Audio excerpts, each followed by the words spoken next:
அம்மாவை பத்தி நீ என்ன நினைக்கிற? என்ன நினைக்கிறேன்னா புரியல. எந்த விஷயத்துல கேக்குறீங்க? அம்மா உன் மேல கோவப்படுறாங்க. நீ என்ன சொன்னாலும் கூடாது வேண்டாதுன்னு சொல்லி சண்டை போடுறாங்க. சரி, சொல்லி முடிங்க.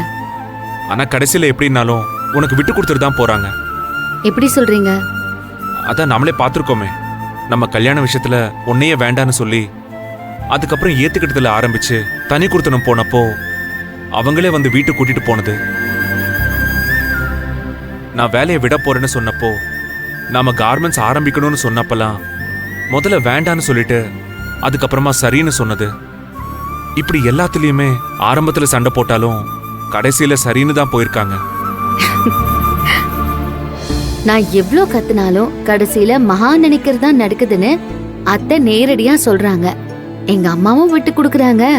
அதனால நீ நினைக்கிறது நடக்குதுன்னு நீங்க கொஞ்சம் பாலிஷா சொல்றீங்க. இல்ல மகா, நான் சொல்ல நினைக்கிறத நீ தப்பா புரிஞ்சுக்காத ப்ளீஸ்.